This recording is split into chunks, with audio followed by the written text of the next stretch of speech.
Preview plus spoiler singkat Battle Through the Heavens Season 5 episode 60.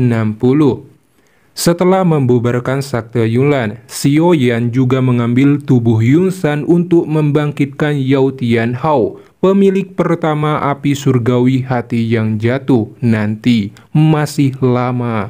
Walaupun awalnya Xiao Yan berencana menggunakan tubuh Yunsan untuk membangkitkan Yao Lao, tapi di sini Xiao Yan tidak punya pilihan lain dan akhirnya Xiao Yan menemukan mayat yang lebih kuat dan akhirnya menggunakan tubuh tersebut untuk membangkitkan Yao Lao. Masih sangat lama sekali. Kemudian, Xiao Yan menyembuhkan dirinya di markas klan Xiao yang baru dibangun, lalu memikirkan masa depan klan Xiao. Akan tetapi sekarang, Xiao Yan telah menghadapi musuh baru yang sangat kuat luar biasa, yaitu Protektor Wu, dan di belakangnya adalah seluruh istana jiwa. Tentu hal ini mengancam keberlangsungan hidup keluarganya. Xiao Yan gelisah. Oleh karena itu, dengan saran yang diberikan oleh Hai Bodong, Xiao Yan perlu membentuk aliansi untuk melindungi keluarganya. Memikirkannya, Xiao Yan setuju. Jadi setelah berdiskusi dengan Xiao Ding, Xiao Li, dan Hai Bodong, mereka memutuskan untuk mendirikan sebuah aliansi di Kekaisaran Jiama. Hai Bodong segera mengambil tindakan untuk menghubungi 5 kekuatan utama Kekaisaran Jiama: Klan Mu, Klan Nalan, Klan Primer, Asosiasi Alkimis, dan Keluarga Kekaisaran.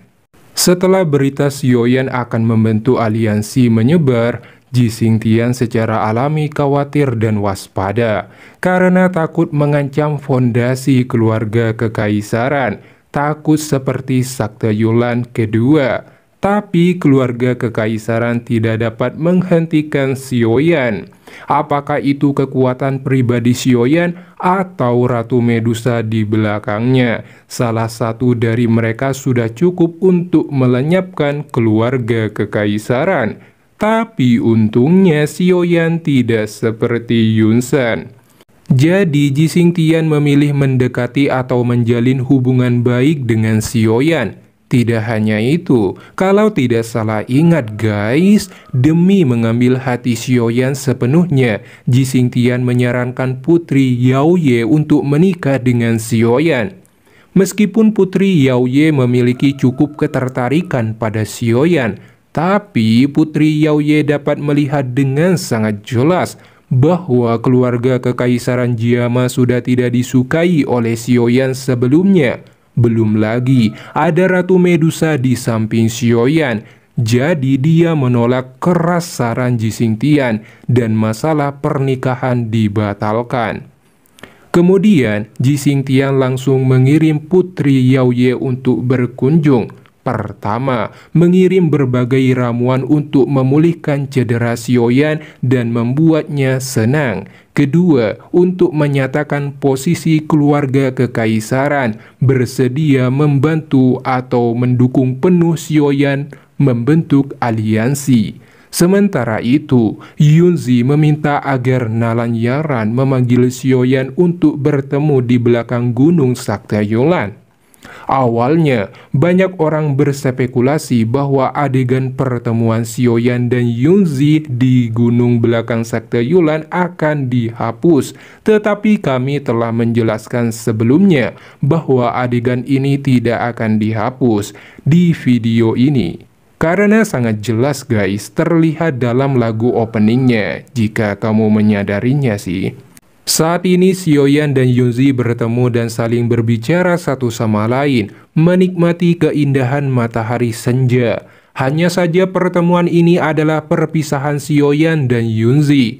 Menurut deskripsi novelnya, Xiao Yan dan Yunzi akan bercerita tentang berbagai hal selama 3 hari 3 malam, tentang masa lalu mereka yang indah sekali, dan bahkan ada adegan ciuman terakhir Xiao Yan dan Yunzi.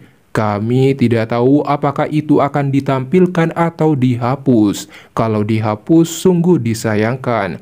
Pasti kecewa berat para penonton. Semoga tidak dihapus. Terlebih lagi, semua keputusan ada di tangan pihak resminya, guys. Kami juga yakin banyak orang yang penasaran benda di belakang Xiaoyan dan Yunzi yang terbungkus rapi di atas batu itu, bukan? Kemungkinan ini adalah armor hati laut yang telah diperbaiki Yunzi. Namun jika bukan, itu berarti adalah kecapi yang sering digunakan Yunzi ketika melatih Nalanyaran yang masih kecil. Menurut teman-teman, itu benda apa? Namun yang paling menyedihkan dalam plot atau adegan ini adalah Nalanyaran berdiri di pojokan, hanya bisa melihat Yunzi dan Xiaoyan saling berbagi perasaan. Nalanyaran terlihat sedih dan ada kecemburuan juga terlihat, sungguh kasihan. Setelah itu, Yunzi dan Nalanyaran secara resmi meninggalkan Kekaisaran Jiama menuju Dataran Tengah. Setelah ini, Xiaoyan dan 5 kekuatan utama Kekaisaran Jiama berkumpul, dan aliansi Yan secara resmi terbentuk. Tidak hanya itu, Guhi juga akan diundang dan akan menjadi tukang pil obat di aliansi Yan. Tentu Xiaoyan sebagai pemimpinnya. Setelah pembentukan aliansi Yan, Xiaoyan akan merasakan tanda-tanda akan segera menerobos ke tingkat Do Huang akibat pertempuran dengan Yunsan, kalau tidak salah ingat.